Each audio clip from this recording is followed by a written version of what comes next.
allegiance to the flag of the United States of America and to the republic for which it stands, one nation, under God, indivisible, with liberty and justice for all.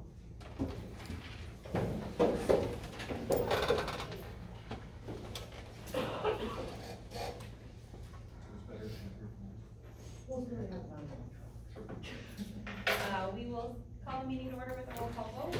Jan? Here. Corey? Here. Kaisa? Here. Myself is here. Item C, persons who requested an audience with the board. Because this meeting is designed to conduct business with the school district, public comment will only be recognized during the public comment portion of the meeting, acknowledgement by the chair. When called to speak, please state your first and last name. All remarks should be addressed to the whole board, not any one specific person. Each comment will be allowed up to 5 minutes. During the public comment portion, the board and administration listen, but they may choose to not respond if so public comment. We have the first person is Trish Carlson with the PCD policy.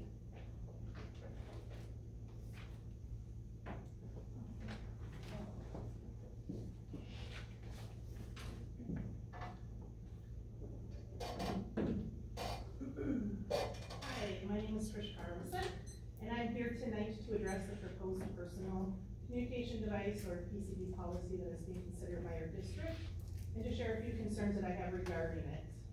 I understand the need for a PCD policy to help ensure a proper learning environment for the students. I fully support a policy that supports teachers in enforcing a no distraction from cell phones in the classrooms. However, what I'm not in support of this is a policy that does not allow students to protect themselves or others, especially when an imbalance of power exists. The current proposed policy by our district is doing just that. The policy starts off by stating students are prohibited from using PCDs during the school day, including while off campus on field trips, to capture, record, or transmit the words or sounds of an image of and/or images of students, staff members, or other persons. Using a PCD to capture, record, and/or transmit audio and/or pictures, video of an individual without proper consent is considered an invasion of privacy and is not permitted. Just to be clear, this type of language would not even allow students to have their cell phones in their pockets to record bad situations that happen within our school for the sake of evidence. You as the board are aware of a situation that happened with my daughter when she was recently bullied by a staff member. My daughter had previously brought this bullying behavior to the school's attention numerous times, but it wasn't until she came forward with an audio recording that she felt heard about the seriousness of the staff's inappropriate behavior. Even though it is public information, I will not mention any names in my comments here, but for those here who don't know of my daughter's situation, my daughter was asked to have a one-on-one conversation with a staff member earlier this year. Because of my daughter's prior experiences with the staff member and from stories from her peers about their interactions with this staff member, my daughter made a wise decision to place her PCD, her cell phone, in her pocket to record their conversation prior to the meeting with the staff member. When she brought this recording home, I listened to it and I was in tears. Some of you sitting up front have heard this recording and know just how appalling it was. I do understand that this is not the typical behavior that happens in our school district, and for that I'm thankful. But for those students that are in the unfortunate position where bad situations are happening to them, from no fault of their own, as it was in my daughter's case, we can't take away the tools they need to protect themselves from others. Again, I fully support a policy that supports teachers and staff to enforce a no distraction from PCDs in classrooms. Osceola School District is not the only school district wanting to ban PCDs in the classrooms. Over the past few days, I have read many other school district policies banning devices in classrooms, but I have yet to find one that uses language to prohibit the use of PCDs for the students' protection. I'm asking the school district to revise the proposed policy to ensure students are still able to have and use PCDs for protecting themselves from bad situations that happen in our schools during the day. A simple revision to this policy to remove the first part of the proposed policy will ensure that students are not able to use their PCDs in a distracting manner in the classroom, but it does allow for students' protection. This also aligns with the state of Wisconsin laws that allows recordings to happen with only one consenting party. The state of Wisconsin laws do not consider recordings of words or sounds of another individual as an invasion of privacy, and nor should our school district. The other possible revision for this policy would be to include a safety clause that allows for recordings without any prior approval in the event of an unsafe condition, which is then required to be brought forward to the administration and or the board. I do know our school district understands the values of recordings, as it is currently using recordings for its own use as evidence. I'm sure you all agree that this has been proven very helpful in determining the validity of those bad situations that have happened in the hallways and on the buses. I am asking you to please give the same courtesy to the students. Don't take away the safety net from the most vulnerable members of our school district. Thank you. Thank you. Next up we have Sarah Carlson with the PCE policy.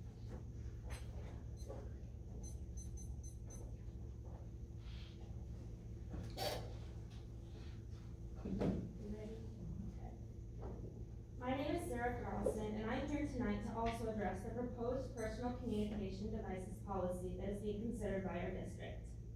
I am the person who was bullied by a staff member in our school. I just graduated from Osceola last week, but wanted to come tonight to express my concerns regarding this policy and its potential consequences. The policy obviously won't affect me, but it will affect others that I care about who are in the same situation as me. I'm sure everyone's vision of this policy is for a positive change that will help promote a great learning environment in our district. When you envision this policy, it's easy to picture kids sitting at their desks, listening to the teacher up front, paying attention, and no phones to be seen. But I'm sure you don't envision our situations like mine. My particular situation started out with a staff member having a few bad days, or that's what I was told. A few bad days led to a few more, and then a few more. I also heard a few comments from my peers about inappropriate behavior happening, which most people would often dismiss as kids just complaining about their teachers because they don't want to listen. Then a few inappropriate situations came up, which I brought forward. When I brought these forward, I was informed that it wasn't right and the school would handle it. I'm not sure how or if it was handled, but I felt like I did what I knew what was right to do, and the rest was out of my hands. I'm the type of person that tries my hardest to persevere through tough situations, but the anxiety and trauma I felt around this staff member is something that does not go away. So when I was asked to meet with this staff member for a one-on-one meeting, the only comfort I had was to place my cell phone in my pocket and record the conversation between us. I did not record this conversation out of intent to harm anyone or damage anyone's reputation. I recorded the conversation for my protection of what I feared would happen. I wanted to ensure that I would have documentation needed to protect myself, as well as helping to protect future students. I wanted my parents to realize what I was telling them was true. I wanted the school administration to realize that what I was telling them was true. I didn't want it to be my word against their word, because in reality, I understand people tend to trust the adult versions of the story more than the kids' version. For those of you up front who have listened to the recording, you understand, and you know why I chose to record the conversation. I have not shared this recording in a public forum, and this is my first time I've had the courage to even share my bullying, trauma, and my story in a public setting. I don't know what the outcome is going to be in my situation, as I'm still waiting for the situation to be finalized from the school board.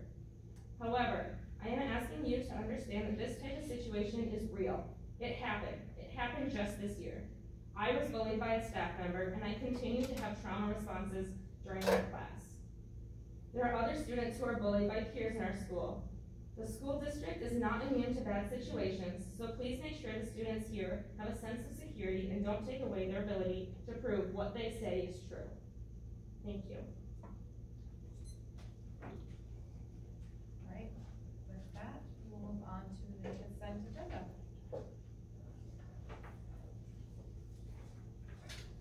Board, what is your wishes?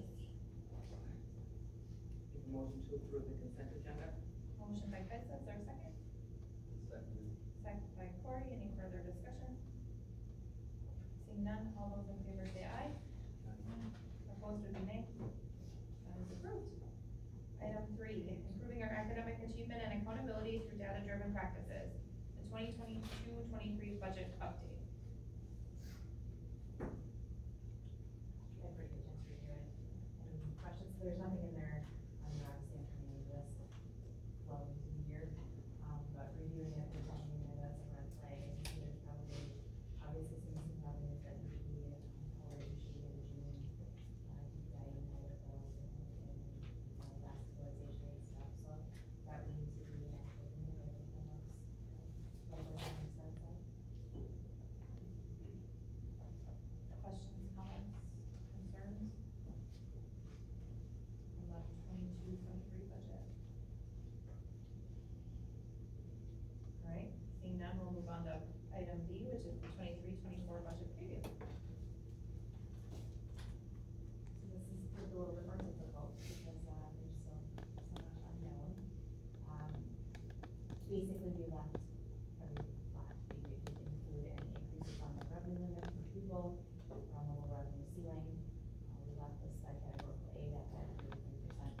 to increase the salary schedules for now, because that's on hold until we can find out, that health insurance increase that was approved by the board.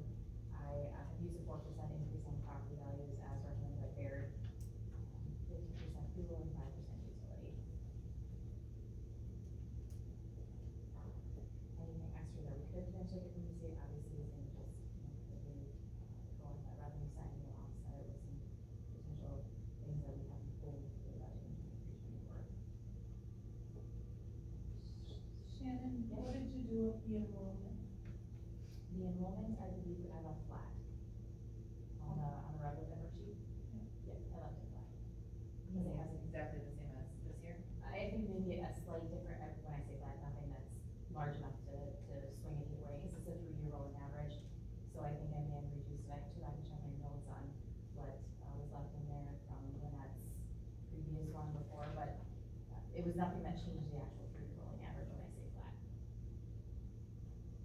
This will harmless and revenue limit, but Go hand in hand. Yep.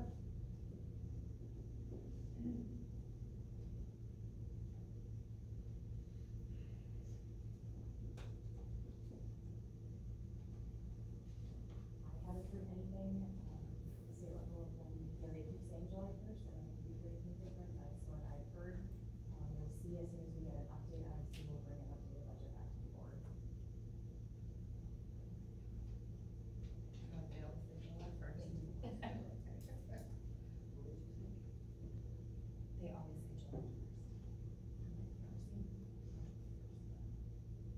Questions, comments, thoughts? Okay. Seeing none, we'll move on to item 4, engage in continuous improvement of student support systems and programs, second reading of policies 100, 155, 2414, 5136, 5340, 7530.02, 7540.03, 7540.04, 9140, 9700.01. there were no changes from the first readings. So if there's anything specific you want to discuss, or anyone that you want additional information on, I can help provide that.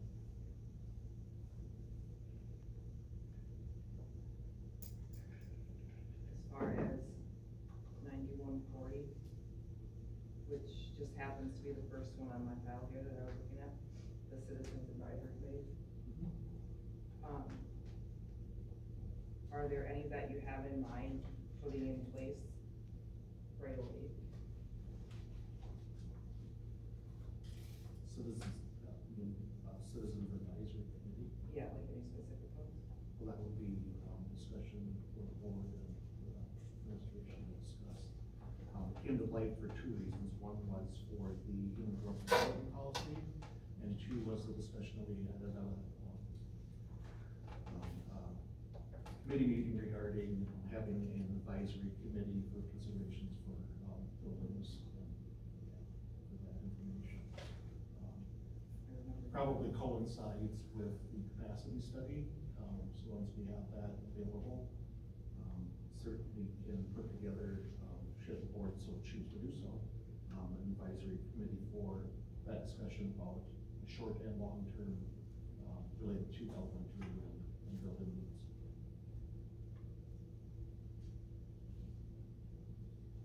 Question about 5340, which is the student enhancement amount.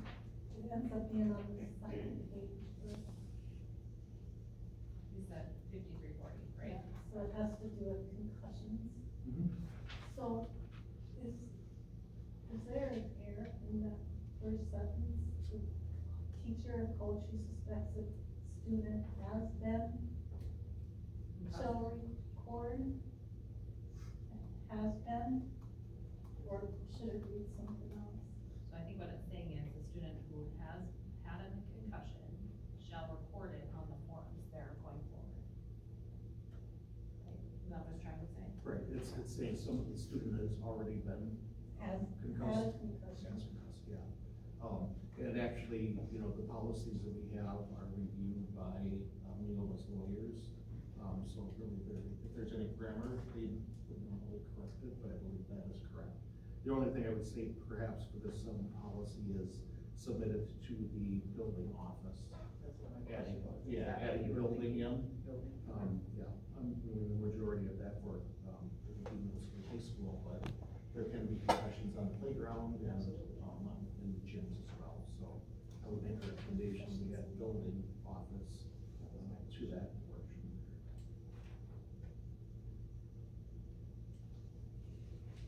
I guess, in communication with Trish and Sarah regarding the personal communication devices, I personally feel as though that perhaps needs some additional discussion, because I don't want it to, consider this to be a strike against anyone. It was recommended, and one of those reference policies, that many districts do have in place. So I would like to pull this one out for further review. I was gonna ask for both of them, the Yeah. staff one and the. Right, student so, one. yeah, they're similar in nature. 5136 is the one, and the other one is, 75/30. I think 7530, The staff and school officials do something like that. 7530. I would like both of those full too. I did see one small grammar error on 5136. In April, I can pass it, I don't use it, but you see, there's like an extra comma in the bottom line before disability. It's just an extra dash mark that shouldn't be there, but you see it? I do, I know. Perfect. That's minor, right?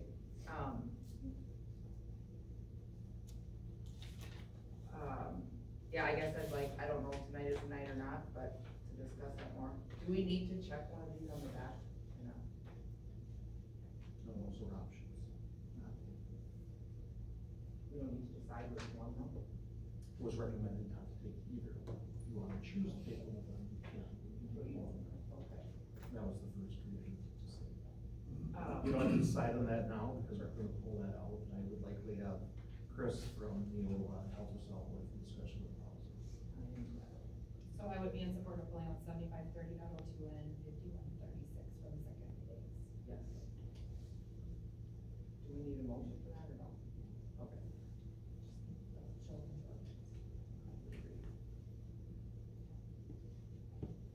I would be inclined to also pull the 7540.04, which is the technology ones, because there's so many changes in these. So, I just think it needs a little bit more discussion as well. I had separated those four out from this whole file, so.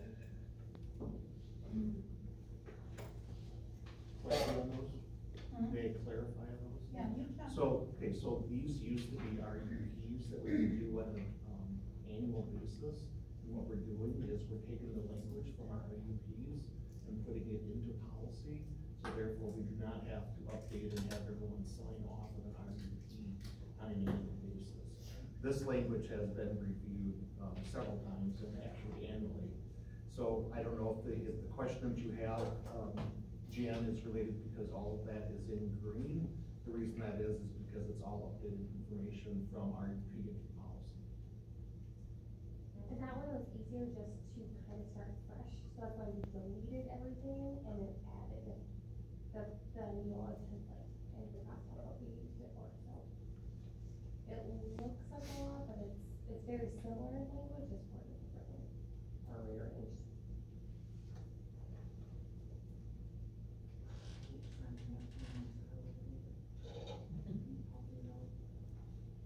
You still have to do that for students. But that's not my problem. I mean, No, it is Yeah, actually, it's on the online registration.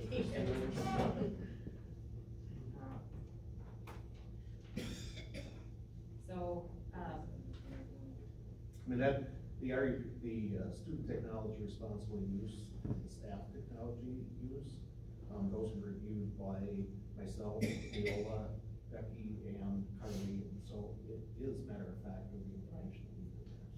will this change? I don't think so, based on if we change the PCD. Okay. moving forward with it, but that's just me. I would do it.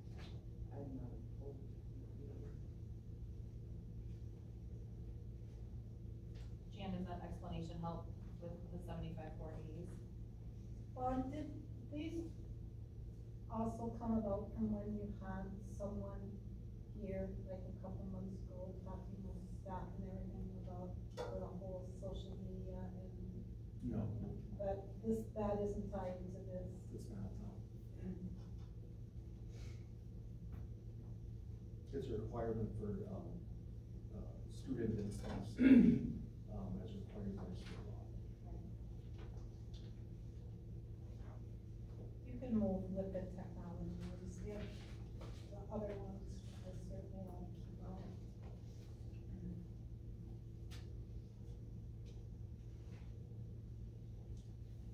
I'm assuming the 9700, the advertising, that's come about because of the school board. Correct. So currently, we don't have anybody advertising on the school property. We have an agreement with the medical center for providing, trainers, that they have posters or signs in the gym. And then obviously we have the donational pieces for rostering and stuff like that, with calendars, but that's separate.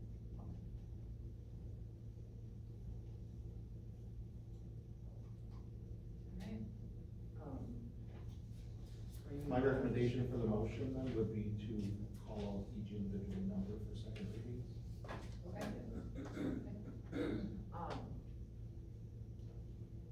For 0155 on committees, if you go halfway down, as soon after the annual reorganization meeting as practical members of the board 2 May, I think the word 2 should be deleted. So just members of the board may volunteer. You're making us show proud in there. Thank you, Corey. You see it? So Mark, it's my understanding with second reading of policies though that I wouldn't need a motion in a second because they would be part of the consent agenda for, right? It's separate from the It's a separate. Aha, okay, thank you. The human growth and development one, is that something we have to put, we had that in play? I'm talking out loud to myself, it's okay, it happened, right? I was thinking it was new, but it's not new.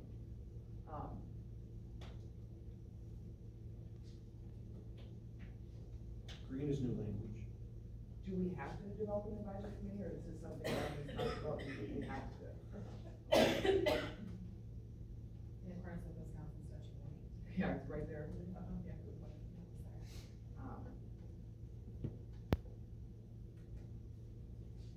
So Mark, your ask was to go by each one and make a motion on each one, or No, just I'd to say do? the motion would be to state all of the policies, Got it, less the two that you, Sure. we agreed with before. all right. With that, the chair will entertain a motion on the second reading of policies. Don't all speak at once. I second.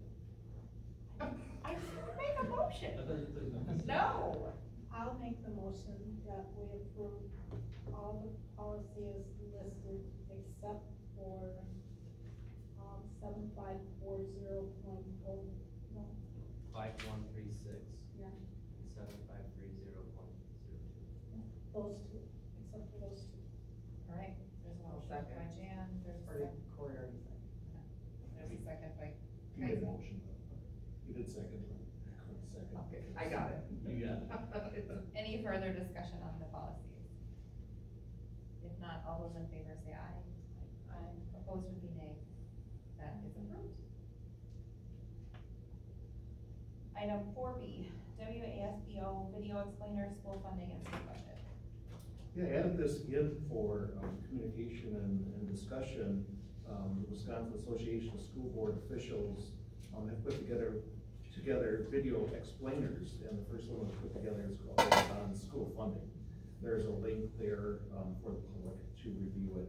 It is a little lengthy, but there is good data and good information in there, and it does help explain a lot of questions and misunderstandings related to school funding. not only local school funding, but also how the state establishes the budget as well. I made a few notes regarding this. I obviously don't want, I will communicate and join in the discussion, but I would like forward comments and discussion as well. I actually made my husband listen to it with me. A lot of times. Did you have popcorn? I was gonna say, what a fun date night. It's great. I just thought it was very interesting. A lot of it we know. I thought it was very frustrating to listen to. But I also felt, hey, we're not alone in this. And I also want to broadcast parts of it to the general public. Well, that was part of my discussion too. There are some good information in there, and obviously we'll have some notes related to this, but it'll be minimal for those that didn't attend the meeting. But to, you know, with the board's approval is to communicate this. And, you know, we can use their social media page or parent message center as well related to it. There was a couple of things that I pointed out when they talked about, you know, in 1993-94 school year, when districts were locked into the revenue limits. Some districts were locked in at the spending that you were at for that year.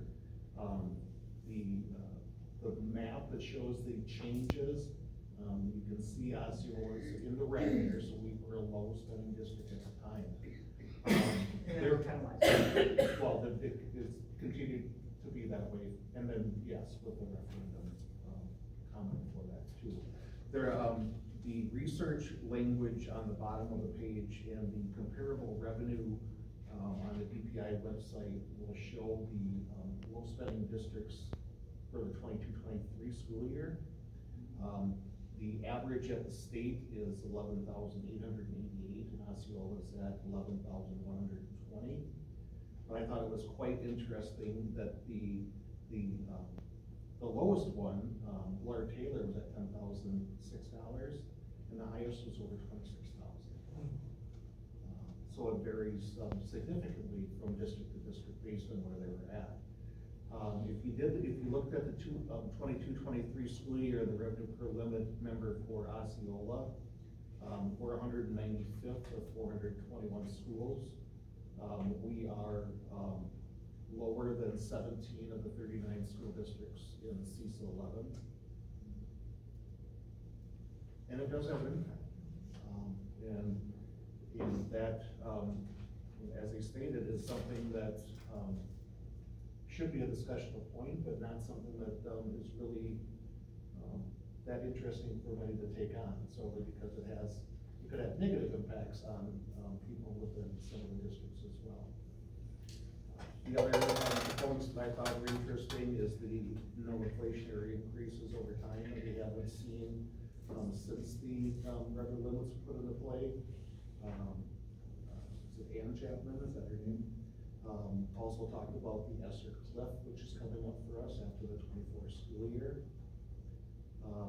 That Wisconsin is now 5.6% below the national average on spending. And then the three key pieces within the budget, special education funding, something to do with declining enrollment, which to me was quite interesting when they said that 3/4 of the districts are in declining enrollment. And we've used this statistic before, 75% of those students are located in 30% of the districts. So that map that Lynette had showed us before shows where the people are going, and it's just fewer people. Yeah. I thought also interesting was the staff shortage survey that DPI did. 91% of school district reporting in the survey showed that they had a problem retaining staff or hiring staff. And interesting how many are leaving the profession after 5 years. They stated that a third of them are leaving education and also leaving the state of Wisconsin. So all of those things to me are things that people should know and understand, and how the impact is for them locally. So Mark, when they did that revenue projection and you said we were at 11,000 here in Osceola, are they thinking the highest is that 26? are they counting in the operational referendums when they're coming up with those dollars? Do you guys know? I don't, I believe it's the revenue limit, and then the increases related to that. It's the per people, yeah, so I would assume they're gonna take the latest, they took the latest data, which then would include if you have one from the previous year, that's gonna get calculated for that per people. So my assumption would be yes, but Yeah. I can check for you. So that's why I think we see the big disparity, where it's 10,000 to 26, if some of these larger districts have passed these operation referendums, where they're now at $26,000 versus some of them that are at 10. Yeah, I searched and tried to find, like the comparison of schools back in 93, 94 to see where they were at then. But I know there was definite discrepancies on that per pupil amount then.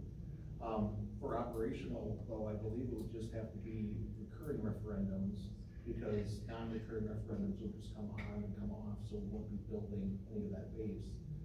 The Baird data model does, I believe, have the capability of checking in the per pupil on the revenue limit, and then also the per pupil revenue that I believe is like Shannon said, that would include the operational pieces. Yeah, the other thing, I was a little surprised, the percentage that have passed, when they said operation referendums have been passing like at 90% or whatever, and just wasn't last year, or maybe April of this year, it's down to 52. So, schools aren't allowed, I mean, they try, but they are not always successful. And, so that's kind of nerve-wracking as well. Yeah, well, and I think that's a key piece, Jan, too, when you talk about that, because we also are limited for general elections for referendums. So that limits the opportunity of when schools can go, and then the number of times that you can go, because a failed referendum, you have to, after a failed referendum, you do have to wait for that time period. Should not pass if we pass, or not pass two in a row, I believe, so it is. And you could only do it once in a calendar year, right? Cause like next year, there's 2 elections, there's the one in April, and then there's the one in November. Yeah, but there's no general election in the fall. The first election we would have available would be April of 24. Right. In 24, there's 2. Right, correct. Yeah, it's always confusing when you talk school year with 23, 24, and then, right. What are your thoughts about communicating this with staff and parents? Is there any harm in doing so?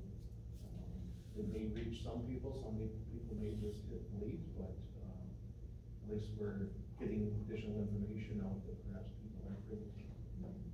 I think it's lengthy. It is lengthy. It's lengthy, but they can choose to watch it or not. I'd rather that that we give them more information than not enough.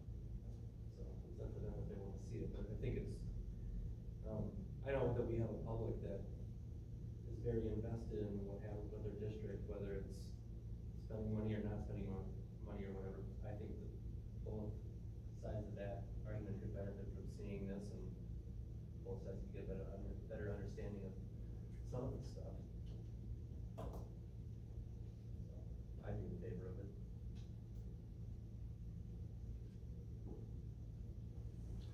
Any takeaways from any other than, I mean, I get some of the high points, but. I was watching a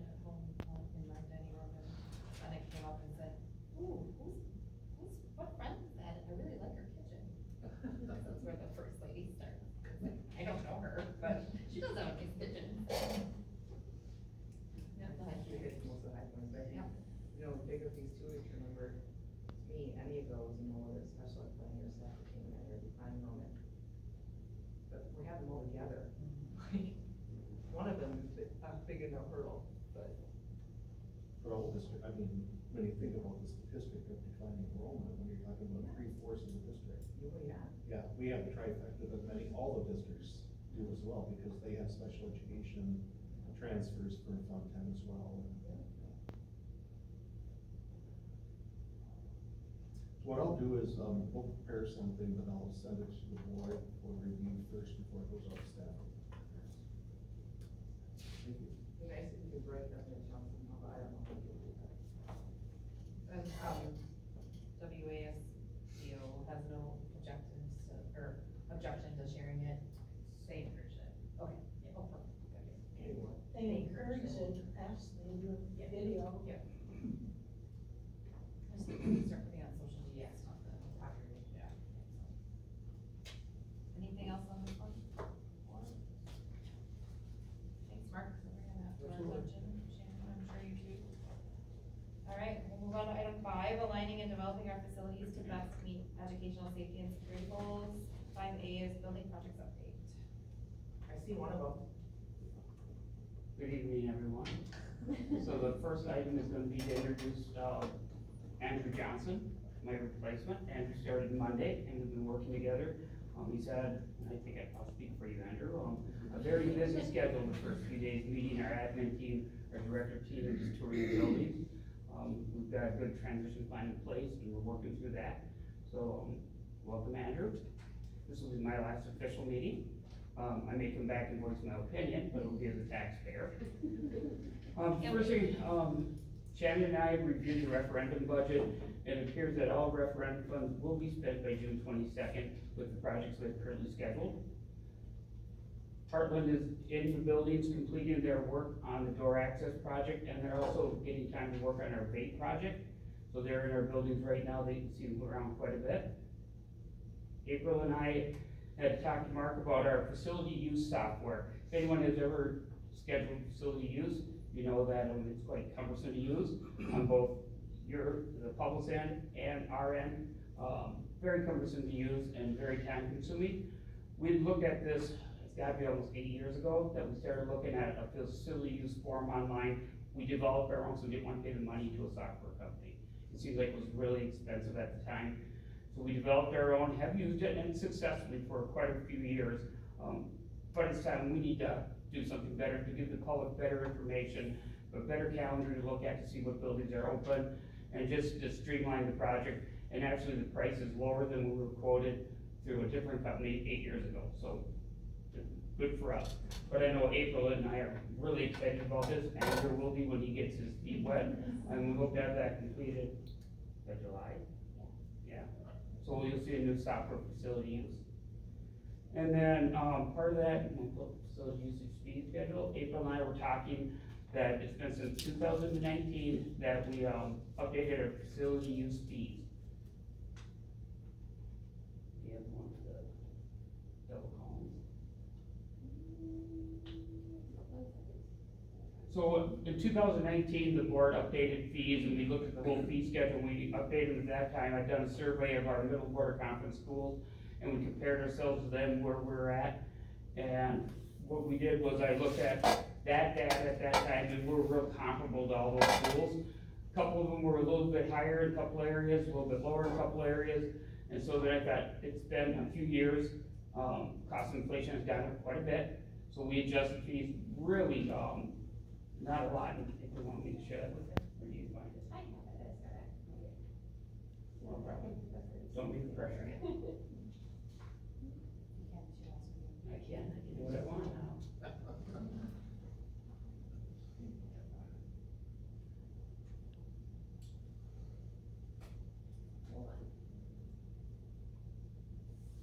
Do we get a lot of renting of the track? No, not very much at all. We get a lot of people, using the track, Right. but not renting it out for anything. I just shared it with you. Anyhow, so the fee schedule, what we've done is, Here, I'll just switch. There you go. sorry, April, it's your spot. There it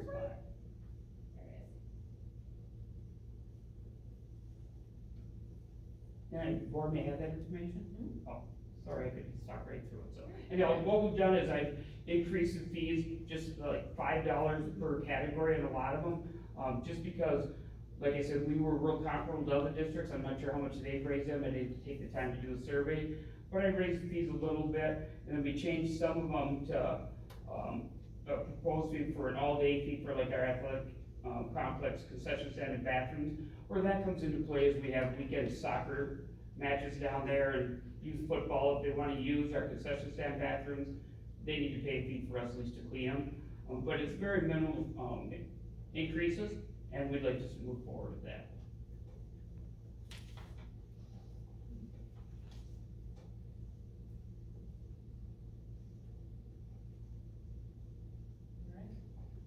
Thanks, Andrew. And Bob? I'm good. And I don't know if you need to make a motion. I would make the recommendation that we increase the fees by $5. Perfect, so that will bring us to item 5B, which is review and approve Oh, sorry. facilities usage fees. You're fine. Bob, are they done with the tennis courts? No, those projects won't start until June 5th, after June 5th. So they have a window between June 5th and June 22nd, they have to complete that project. We had tennis right up until, we probably still have tennis going on. I'll make a motion to approve the facility usage fees as noted here.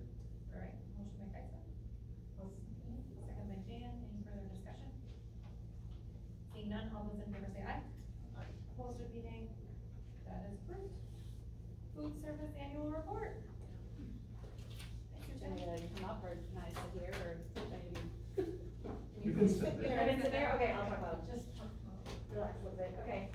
So I'll try and be brief, because normally I do this at a committee meeting towards the end of the year, but, time is of the essence here at the end of the school year. And, so please feel free, if I haven't covered a topic that you want more information on, I can take notes and get that to you at a later time. And I'll try and just touch on the highlights of the whole year in review. I feel like it's so much information for just a short time, but I just really want to talk about what our job is to do is to serve kids. We serve kids meals and to look at the number of kids that we do serve every day. So I have a couple of numbers up there from sort of pre-COVID, COVID, and current year. Just a little jargon there. The ADP is the average daily participation. So it's the number of kids that are coming through our lunch lines for meals. And you'll see on average this year we serve 426 kids a day breakfast and just over 1,000 kids a day lunch. If you think about that times 174 days of school, we're looking at probably rounding out just over 100,000 breakfasts this year and somewhere around 177,000 lunches. And that's just kid lunches. That's not guests, visitors, teachers, that's just kids. So we have an awesome staff, and if you think about the number of staff that we have, finally we've gotten 14 here in buildings. It's taken a while. But for those 14 staff to put out that many meals is a pretty big miracle. I'd like to see any restaurant do what we do for what we do it for. So kudos to our team for doing that. Just a little bit of history there as far as the ADP or the participation. Obviously, the last couple of years, you see with the stars there were the free meals for all. Through COVID and federal funding, we were able to offer all students meals at no cost. So you see that we did have an increase in kids coming through our lines during that time frame. Prior to that, that was kind of where we were at. You see our lunch numbers were a little bit higher than what we are currently, but our breakfast numbers are lower. And hard to compare apples to apples there because during all this, we added the 4K programming all day, which added 80 to 90 some kids that are available to come to breakfast and lunch every day. So that helped our participation. And then we also changed our model of breakfast service at high school, where we have breakfast available all morning to kids. So as they sleep in or roll in for their later schedules, they can still get breakfast. So that's kind of helped our numbers a little bit. So we're planning to continue with that programming. Another couple of things that I just kind of want to talk about are our fund balance. That's as of last June. That's obviously ebbing and flowing based on payments in and out, and that's as our actual annual report last June. It looks like we're doing a great bang-up job and we have a lot of money. So I kind of want to address that because where that comes from is during the COVID funding and those free meals for all we were reimbursed at the highest level of school lunch programming that they've ever done. It's the summer food service program rate, which is normally for schools that have a high free reduced meal percentage, and it's only in the summertime. But they gave that to every single student that came through our line during COVID.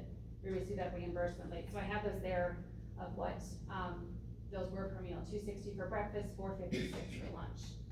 Currently, where we're at now, you can see the breakfast reimbursement rates of where we're at. So they've already taken a little bit of a decline from that, going back to the regular school lunch program and breakfast program.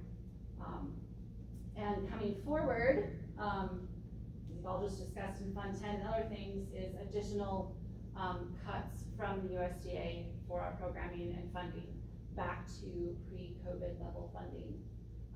Looking at potentially a decline of around 15 cents at breakfast and 40 cents at lunch. So 40 cents per meal times 500 or 1,000 kids per day, 180 days, it does add up. I think current calculations are about $80,000 right off the top that we'll lose in funding for those. So good news there, right? But we just keep plugging away, and we'll keep serving kids and trying to get as many kids through our doors as possible. That's our job. Along with bringing back the paid meal programs and the National School Lunch Programming, we also are now back to dealing with our negative lunch accounts and our negative lunch policy and your 615 Osceola calls about your lunch account. So at any given day, we're averaging about $5,500 in unpaid meals. If you think about the number of families that we have, times a couple bucks here or there, it adds up quickly, but we definitely have seen an increase in that based on having to pay for school meals now, versus they've been free for 2+ years. So it took a hit for families. The other piece alongside of that is I think we've seen also a decline a little bit, whether it's lack of turning in paperwork or change in economy, but our free reduced percentage, it's never been really high, but it was just a little bit elevated during COVID. I think we were just over 30%, and now we're back to kind of what our usual norm is, about 28% across the district of free reduced families. So that might play into that a little bit as well, that we just don't have a large number of families. Other than that, as I mentioned before, yay, we finally have our staff positions filled for this school year. It took us till the very end here, but it's been a challenge. Just with any other departments, any industry, we had 5 open positions this school year. That's over 35% of our labor force in the kitchen. It's a strain on the staff that are here. It takes up time to keep things moving because the show must go on, whether staff are here or not. We gotta get the kids fed. But knock on something, we're okay now. I only have 1 open position for the fall. I'm at the high school, so hopefully over the summertime we can look to get that filled.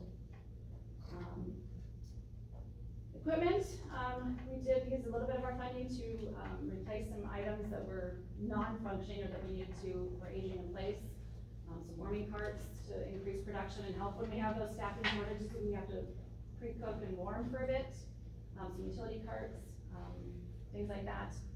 Moving forward, since we do have, going back to that surplus of what looks like we're running really well at the over $300,000, we have put off any kind of replacement or upkeep of our current items because of lack of funding, lack of excess fund balance that we've had in the past. So really need to look at, even our newest building is now 20 years old. So we're looking at replacing a dish machine at the intermediate school.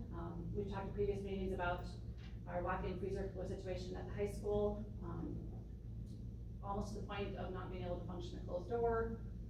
So that's kind of going to eat into that fund balance, somewhere around, projected about $170,000.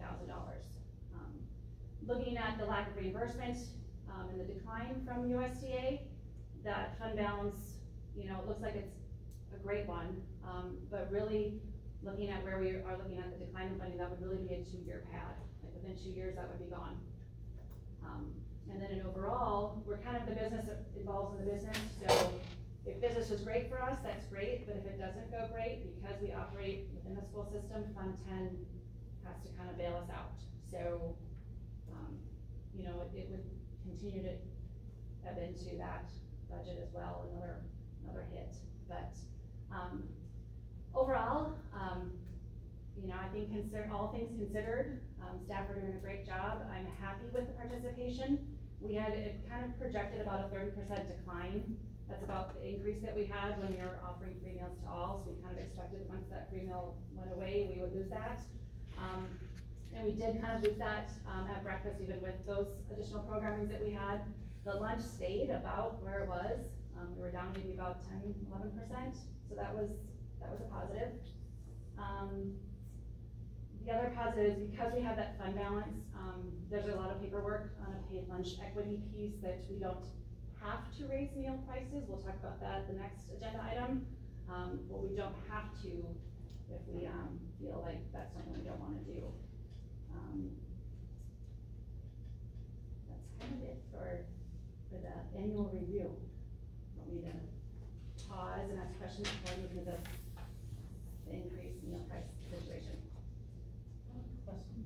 Mm-hmm. Last year, when you came, you were talking about the freezer at the high school. Yes. And I thought we were gonna maybe be doing something. So now is it at the point you can't even close the door? I mean, it's gotta be inefficient. So how do we move forward maybe to fix that? We've been working on it as far as like trying to find what the solution is. We've had several companies out here to look to see what is the solution, if it's a replacement, if a repair, is an external unit. We've kind of been working with it. It's still somewhat functioning. Where I worry about it is over the summertime when we shut everything down. That's when the changing of, I don't know, I guess the structure happens. So hopefully. Right now, Jan, it is working still, but it's something that has to be addressed. That's what we've talked about it a number of times. They're gonna have to take this project down probably sooner than later. But it is functioning right now, but the walls and the doors are collapsing, basically pulling together. Its insulation about this thick, and they're suctioning together, and the manufacturer has no idea why this is happening. So it's something that they're gonna have to do, get fixed, so. Well, I remember Yeah. last year when you were here, we had the Yes, same just keep- discussion on that freezer. Yep. So. Yeah, so and like I said, it's, I don't know, it's the point where we're at max of how much it can do I don't know either. together, but usually it's over summertime that we see that change in the wall, so. And Adam Maybe we'll works leave and it is running. well versed in this too, so, and Andrew will get on board with that.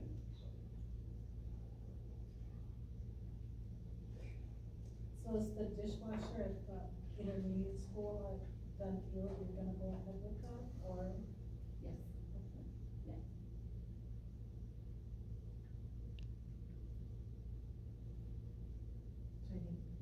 The next agenda item is review and approve the 23-24 meal license.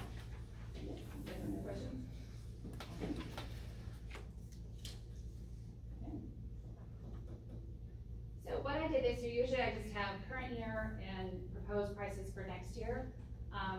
But I wanted to put the options out there of what we do have is the option, because we do have the larger fund balance. Normally, because of Healthy Hungry Feed Kids Act and the paid lunch equity, I'm required to raise prices every year. I have to hit, and what that is basically is they're saying, this is the paid, or the free lunch reimbursement rate. So currently it's $4.56.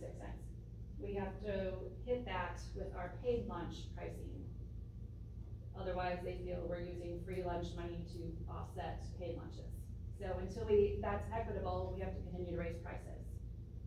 Because we have a fund balance, as it is, we don't have to do that if we decide not to. This is the first year we've been able to not do this. We've always had to raise that 10 cents up.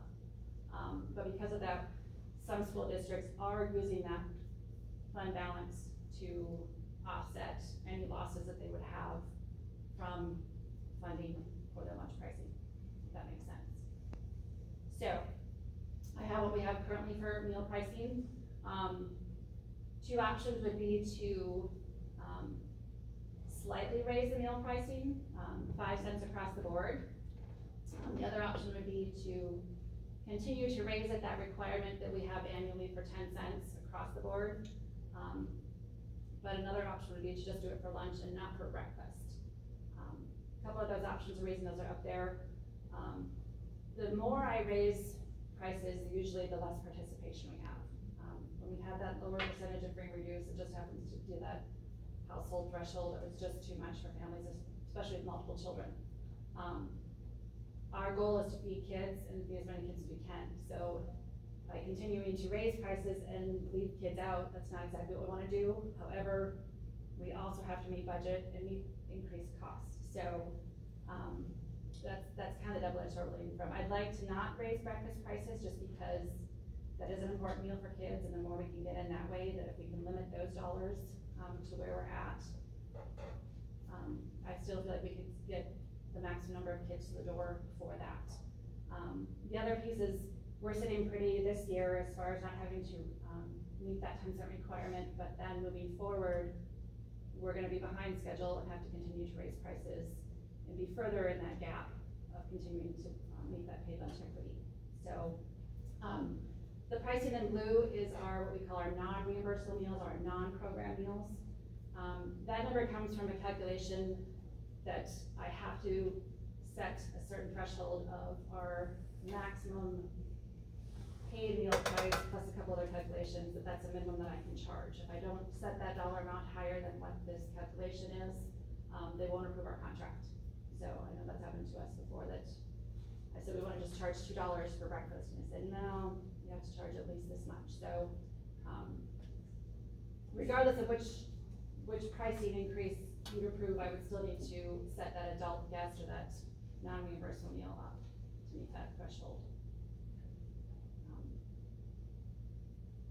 So I guess that would be up to the approval of what we want to do with meal pricing. If we want to keep things the way they are for, and leave pricing unchanged, and then just further eat into that fund balance that we have for the decline in funding,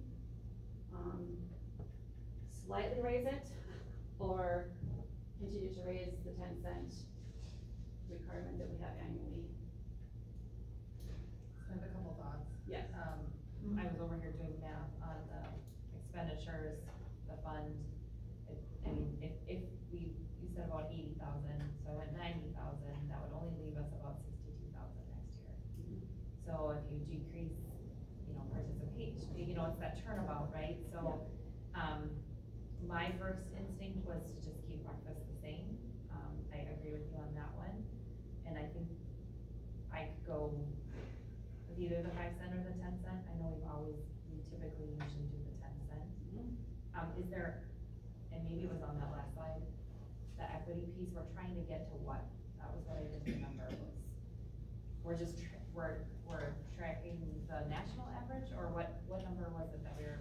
Currently that continues to go up as well. They raise it for CPI and things like that. So currently, the current paid lunch equity price we have to get to is $3.56. Okay. So and our highest meal charge today is $3.10.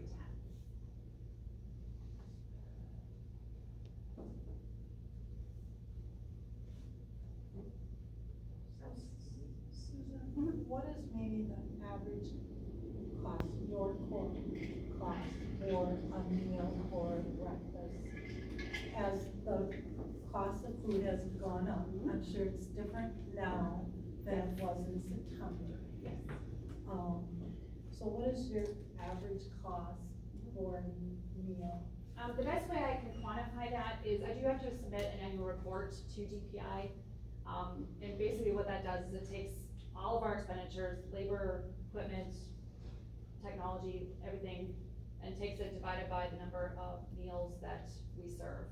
Gives me a calculation. So last year for 2021-22, my per meal cost for lunch was $4.58, and my per meal cost for breakfast was $1.22. So, and I think that's a piece that I need to work on marketing too, is I think a lot of people are upset about having to spend $3 on a lunch. It's not really a $3 lunch, it's closer to a $5 lunch that we're getting a deal on. That we have that subsidy from the government, but no matter what we charge, I'm still gonna be not covering my costs through the paid, or, you know, what people are paying. It's additional sources from, other non-revenue sources that we're trying to get to subsidize that. And how has the food, the subsidized portion from DPI, has it been staying the same, or has it decreased, like your cheese and all of that stuff? Some of that thing, that's gone up as well. We're still having supply chain issues, so a lot of times, you know, we'll order in advance, we'll order the commodities, we'll get things, but we can't get them. So we have to go to whatever's available at that point, or change the menus to higher priced items. So that's been significantly ongoing, I would say. That impacts your food cost. It does, yeah. You're having to buy it instead of getting it. In the state budget, is there a discussion on free lunches for all students? Minnesota just passed theirs in March. Yes. I believe that's included in discussions about, in the biennial budget. But Wisconsin has been slow to, many states already have that, it's free lunch, just like free transportation. Yep. Yeah. Currently, I think there's 5 states that have actually officially approved the free meals for all, and basically they're taking that difference between what the federal government is providing at $3.56 or whatever they decide to do after July 1. We're waiting on that as well. And then they're subsidizing that with additional funding from the state to hit that total meal cost cover. It was in Tony Ever's budget, but does not have bipartisan support. It's not looking like it's gonna go anywhere. I know the School Nutrition Association is just trying to get at least the required funding per meal tray passed and done. It's required that they give us 40 cents for lunch and 15 cents for breakfast. They say that, but when it actually comes down to the funding that we receive, it's closer to maybe 20 cents per meal and maybe 4 cents for breakfast that we actually do get. So even though it's a law, that's where we're at. So I think the pressure's still on as more and more states continue to do that, but I don't see Wisconsin coming through on that one. Or can I add something? So, you were talking fund balance being spent down, Susan's got a couple projects that are gonna be coming up. I know we try to do most of the maintenance on our equipment in-house. There's some equipment that we can't do, it's specialized equipment, so Susan's got to hire contractors for that. As we lower that fund balance, I know she's got aging equipment. And these are the only items that are gonna be coming up. It just kind of worries me that you would lower that fund balance, so. I have a different question. I'm assuming you have to follow some type of something. Like, how do you determine how much is served, like, per building? Like, portion size? I have lots of charts and I lots figured of you did. portion controls, yep. So that's all under the Healthy Hungry Free Kids Act. That's what I figured. You gotta love the acronyms. Okay. It's worse than medical field, I think, honestly. But yeah, so that's set, and actually works out well in our buildings. It's K through 5, 6 through 8, 9 through 12. They each have their own little box that they have to fit in. Having high school, right? Right. I hear from every, I think, boy in this building, oh, there is not enough food served for lunch. And then I see my son eat at home, and I think you're right, there's probably not. And I don't know how it would all work, because you give them more food, that costs you more money, and I get there's whatever that long-term was that you have to follow. Yeah. I just wonder if there was more. I know a lot of the kids won't eat because they don't get enough food. Granted, I know they can bring their lunch and they can eat at the a la carte, which is what my son does. It's just something in my head of a way to get people to eat more, but then they make more food. It's interesting, you know, we have these requirements of what we have to serve, that maybe isn't what they always want to eat. Well, I know if you go through our lunch lines and you would take all the food that is available to you as an option, there aren't enough sections on the 6 compartment or 5 compartment tray to hold it all. I agree, because I used to get as a staff member, you can eat salad, you can eat veggies, you can eat fruit. Yes, so, if they take all of their options, you know, even that being said, the guidelines are designed to meet 1/3 of your daily requirements, because we are serving 1/3 of the meals of the day. Right. So, you know, busy, healthy kid, high schooler, okay, say 2,400 calories. We really only need to give them 800 calories for lunch. They should be hungry by the time they get home. That's gonna get them through till, you know, 3 o'clock maybe. So it's designed to just, you know, be that third of the day, and go to the next one, so. Do you remember though, when we were in high school, what the a la carte looked like? Oh yeah, cheeseburgers, french fries, ice cream cones, pops. Very different. I'm not saying that's okay or that would be right, please understand that, but. Well, I mean, I think back to during the pandemic too, when we didn't have a la carte, and that was a big source of It was. other funding for you, when guest meals and all of that, so getting those pieces back have been beneficial as well. My 6th grader couldn't wait to get to middle school for the opportunity to have a second. Oh, I remember that too. Yep. Not at every meal, but. Yeah, we have to limit it. Popcorn chicken bowl. So are all the a la carte, revenue about the same as previous years, or is it about? It's about the same, and honestly, I think through the pandemic, actually, we did fine with that, because all the lunch money wasn't going to the lunch, so it offset that very nicely. A somewhat decline, but I would say that definitely has remained, pretty consistent as far as, additional revenue source for us. We've since probably declined in, I would say, in-district catering for special functions and dinners and meals and things. We don't do as much of that anymore. And partly it's just lack of staffing to be able to do it. That's starting to come back a little bit now, as far as, you know, we'd like to offer our services if people have catering needs, or feeding things, we can do that, but, it's been more of a staffing availability to be able to add that to our source of revenue. So if you were sitting up here and you were gonna recommend a change in breakfast or lunch price, what would be your recommendation? Of those three, the 10 cents for lunch and leave breakfast as is. I will still be fighting and trying to find money, but I think that's my best compromise dealing with the budget decline that's coming at me from USDA, and trying to understand our community and financial needs. I support that recommendation. All right. I'll make the motion to leave breakfast the same and increase lunch to 10 cents. Second. Okay, right. Motion by Jan, second by Corey. Any further discussion? Thank you, Susan, for the information. I always Thank you. enjoy seeing. Thank you. And I do not envy you trying to figure out all that supply chain, making kids happy. Retired. And your staff does a great job. They do. Every time I see them, they are happy and they are loving on those kids. They so. do. They are. Love my job. Come see what we do. So Let's deal with now. motion and a second. Any further discussion? Seeing none, all those in favor say aye. Aye. Those would be nay. That is approved. Item 6A. Our next committee meeting is scheduled for Wednesday, June 14th at 4 p.m. at the LGI. The next regular board meeting is scheduled for Wednesday, June 14th, 2023 at 6:30 p.m. in the high school LGI.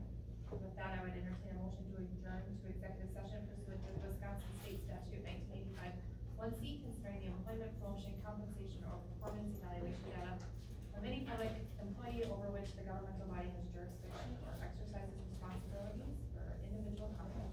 I'll make a motion to adjourn to executive session. Motion by Cory. Second by Kaisa. Roll call. Jan? Yes. Cory? Yeah. Kaisa? Yep. Myself is yes. We'll take 5 and we'll be in executive session. Can you just recognize Bob's last board meeting? Yeah. Yeah.